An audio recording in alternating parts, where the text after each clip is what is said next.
राज्यसभा के लिए 4 मनोनीत सदस्यों का हुआ चयन। प्रधानमंत्री नरेंद्र मोदी ने मनोनीत सदस्यों से बातचीत की। राष्ट्रपति द्रौपदी मुर्मू ने डॉक्टर मीनाक्षी जैन, हर्षवर्धन श्रृंगला, सदानंदन मास्टर और उज्ज्वल निकम को राज्यसभा के लिए मनोनीत किया। उज्ज्वल निकम एक विख्यात वकील है, जबकि हर्षवर्धन श्रृंगला भारत के पूर्व विदेश सचिव रह चुके हैं।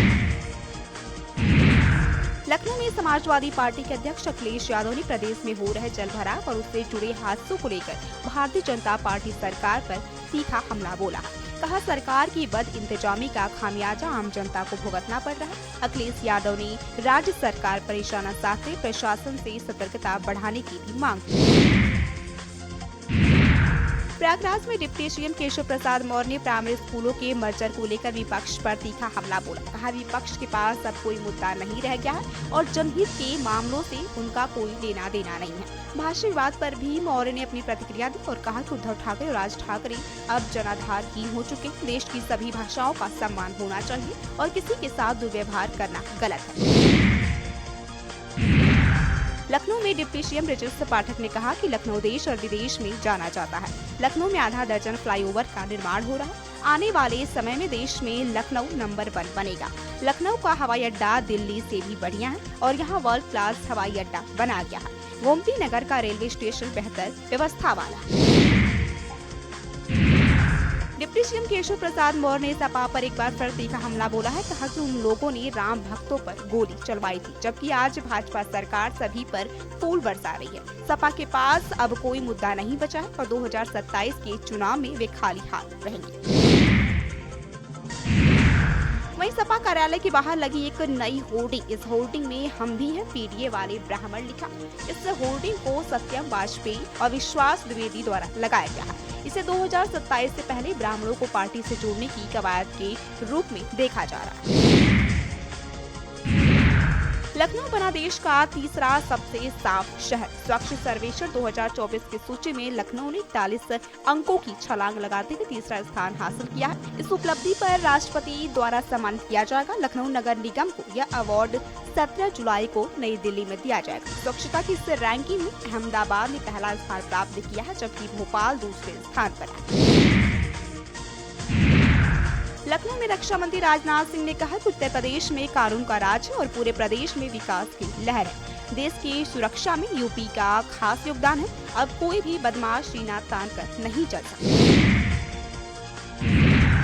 बीजेपी के पूर्व सांसद रामविलास ने समाजवादी पार्टी अध्यक्ष अखिलेश यादव पर गंभीर आरोप लगाए। उन्होंने कहा कि अखिलेश कांवड़ यात्रा रोकने में लगे हैं और यह हिंदू धर्म और संस्कृति को बदनाम करने की साजिश। पहले इस्लामिक आतंकवाद का प्रधानमंत्री मोदी को पता नहीं था, लेकिन अब प्रधानमंत्री और गृह मंत्री दोनों इसकी सच्चाई जान चुके हैं। छांगुर जैसे हजारों लोग इस देश में मिलेंगे। पटना से मिली जानकारी के अनुसार चुनाव आयोग के सूत्रों ने दावा किया है कि बिहार में चल रहे SIR सर्वे में बड़ा खुलासा हुआ है। सर्वे के दौरान बड़ी संख्या में नेपाल नागरिकों की पहचान हुई है। साथ ही बांग्लादेश और म्यांमार के नागरिकों की भी पहचान की गई है। इस जांच में बिहार में चल रहे विशेष संक्षिप्त पुनरीक्षण अभियान के तहत की जा रही है। चुनाव आयोग ने बताया कि 1 अगस्त से 30 अगस्त तक गहन जांच की जाएगी और यदि आरोप सही पाए गए तो ऐसे नाम मतदाता सूची में शामिल नहीं किए जाएंगे। लखनऊ में मुख्यमंत्री अभ्युदय योजना की मेहनत रंग लाई है और इस योजना ने एक बार फिर इतिहास रच दिया है। यूपीएससी CAPF 2024 में अभ्युदय योजना से जुड़े 14 अभ्यर्थियों का चयन हुआ है। इन चयनित अभ्यर्थियों में श्याम यादव ने ऑल इंडिया 2nd रैंक हासिल कर प्रदेश का नाम रोशन किया है।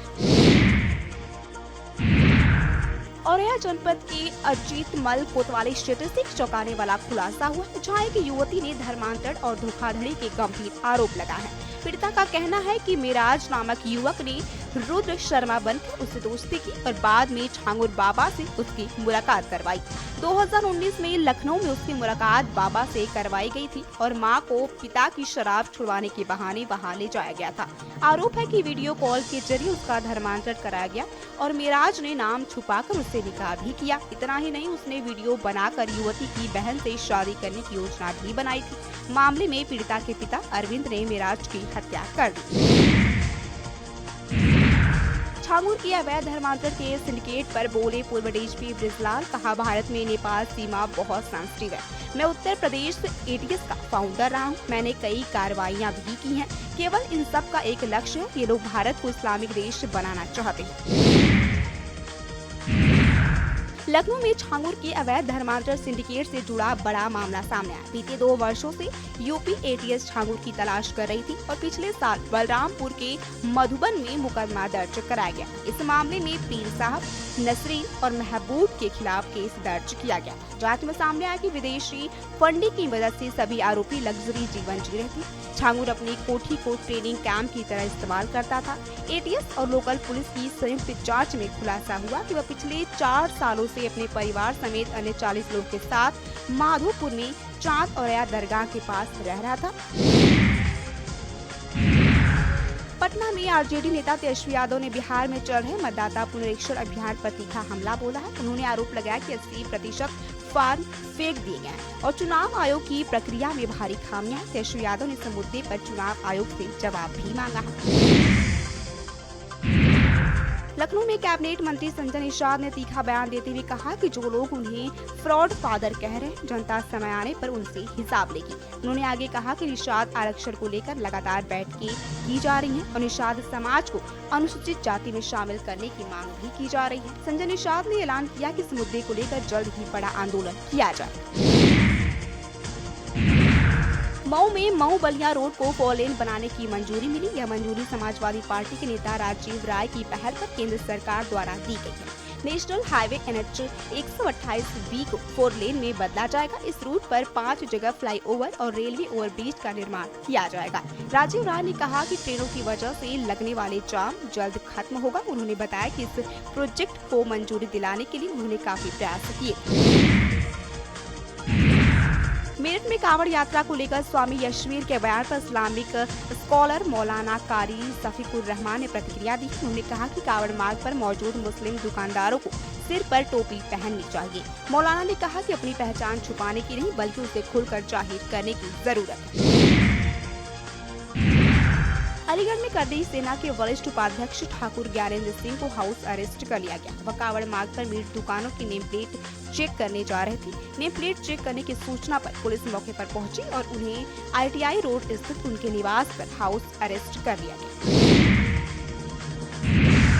अयोध्या में सरयू नदी में हाईटेक टाइम मरीना बोट को उतारा गया है। यह बोट खास तौर पर VVIP मेहमानों के लिए तैयार की गई है, जिससे जल पर्यटन को नया आयाम मिलेगा। टाइम मरीना के जरिए नौका विहार का अनुभव और भी रोमांचक होगा।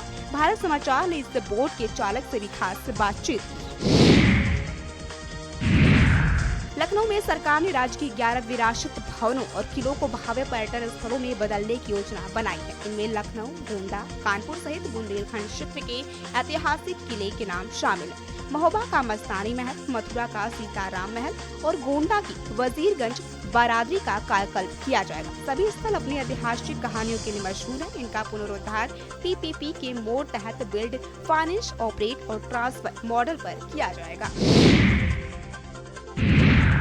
मैनपुरी में करडी सेना ने महाराष्ट्र में भाषा को लेकर हुई घटनाओं पर प्रतिक्रिया दी है। करडी सेना ने कहा कि दोनों ठाकरे को बड़े स्टार पर लगानी चाहिए। उन्होंने ढाबा संचालकों और चालकों को पीटने को गलत बताते हुए कहा कि इसमें कोई फायदा नहीं है। करडी सेना ने भाषा को लेकर मारपीट बंद करने की मांग की। इस बयान का विरोध जिला अध्यक्ष शंकर सिंह भदौरिया ने किया। इंग्लैंड में भारतीय महिला क्रिकेट टीम ने इतिहास रचते हुए 3-2 से सीरीज जीती। हालांकि आखिरी मैच में टीम को इंग्लैंड में हार का सामना करना पड़ा और इंग्लैंड ने 168 रन का लक्ष्य अंतिम गेंद पर हासिल किया। बावजूद इसके भारतीय टीम ने 5 मैचों की इस सीरीज को 3-2 से जीतकर इंग्लैंड की सरजमी पर पहली बार 2 या उससे अधिक मैच जीतने का रिकॉर्ड कायम किया है।